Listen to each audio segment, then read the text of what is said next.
Magandang hapon guys. Guys, tingnan niyo yung anak ko guys. Gusto niya maglaro ng basketball. Gusto niya mag-dribble guys.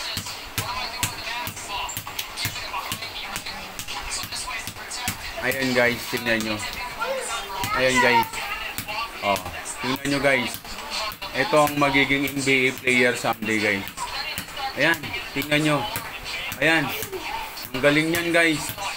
Oh, kaliwa naman yan guys. Tingnan mo, kabila naman. Ayan guys, tingnan nyo. Tingnan nyo naman. Habang nanonood ng ano guys, tutorial. Ayan oh. Ayan guys, aabangan natin yan guys. Tingnan nyo. Ako ang number 1 fan yan guys. Tingnan nyo. Ayan guys oh. Ayan! Wow! Kita nyo yun guys. Ang galing talaga guys. Sobra! Ang galing! Tingnan nyo naman yung guys. Ano ang tawag na sa move na yun guys? Alam nyo ba? Ikot move yun. Ang galing! Ayan na. Ang galing talaga guys.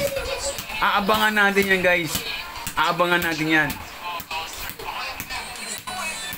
Araw-araw guys magdi-dribble yan. Hanggang sa matutunan niya. Ang galing! Ayun na naman guys. Kakilakilabot na galaw niya yun.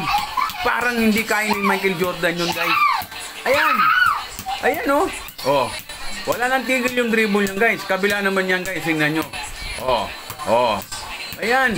5 years old pa na ngayon yan guys. Subaybayan nyo yan guys. Tingnan natin. Magiging NBA yan. Ayan. Ayan guys. Tingnan nyo. Isang matinding galaw anak. Isa pa. Isa pa. Yung matinding galaw. O yun. Kita nyo yun guys. Mahirap yan. Ayan. Oh. Ang galing. Oh. Talaga naman. Ang galing. Okay na.